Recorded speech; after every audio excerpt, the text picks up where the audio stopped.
হাজো আদাবাৰী মুকালমুৱা থানা হয় পাঠক উৎপল হালৈ তেখেতৰ লগত মোৰ যোৱা জুলাই মাহৰ 24 তাৰিখে আমাৰ কোৰ্ট মেৰেজ হৈছিলে কোৰ্ট মেৰেজ হ'ব আজি 3 বছৰে হ'ল তেখেতে মানে কি কৰিছে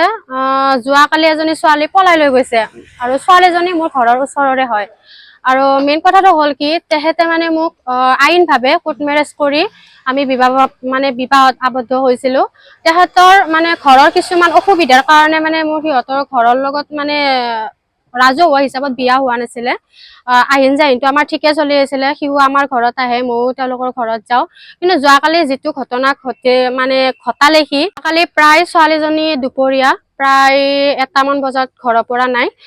উৎপল হালৈকো মই ফোন কৰি আছো মানে তেখেতেও ফোনটো ৰিচিভ নকৰে আৰু ছোৱালীজনীও মোক ব্লক কৰি ৰাখিছে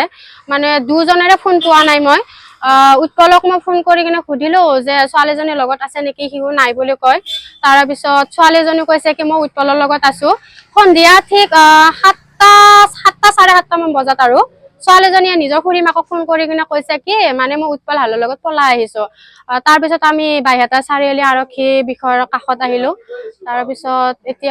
এতিয়া ল'ৰাজনে পলাই আছে মোৰ তাতেতো এতিয়া কোৰ্ট মেৰেজৰ গোটেইখিনি প্ৰমাণে আছে আৰু সি মানে কি কৰিছে বহুত ছোৱালীৰ লগত তাৰ সম্পৰ্ক মানে যতে নাম গাব যায় ততে ছোৱালীৰ লগত সম্পৰ্ক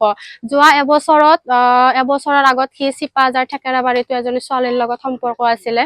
তাৰ পিছত সি ৰাজহুৱা হিচাপে মিটিং দিলো মিটিঙত সি মে মাহৰ 2 তাৰিখে মোক বিয়া পাতি নিয়া কথা হোমযজ্ঞ কৰি কিন্তু যোৱাকালি এইখন কৰিলে আৰু সি ঘৰত আনন্দ আৰু সম্পৰ্কৰ চমক বজাই ৰাখিবলৈ জৰুৰী হৈছে সকলো আনন্দময় মুহূৰ্তত মৰমৰ উপহাৰ দিয়াটো সেইবাবে মধুশ্ৰী জুৱেলাৰ্ছে আনিছে সকলো ৰঙীন ক্ষণৰ বাবে বিশেষ গহনা হীৰাৰে হওক সোণৰে হওক বা ৰূপৰে হওক শ্ৰেষ্ঠ ডিজাইনছ আৰু হলমাৰ্কযুক্ত গহনাই ৰাখে সম্পৰ্কক নিখুঁত তেনেহ'লে আজিয়ে আনক আনন্দ মধুশ্ৰী জুৱেলাৰ্ছৰ সৈতে যোগাযোগ কৰক 7002800341 নাইবা ভিজিট কৰক LNB ৰোড নলবাৰী অসম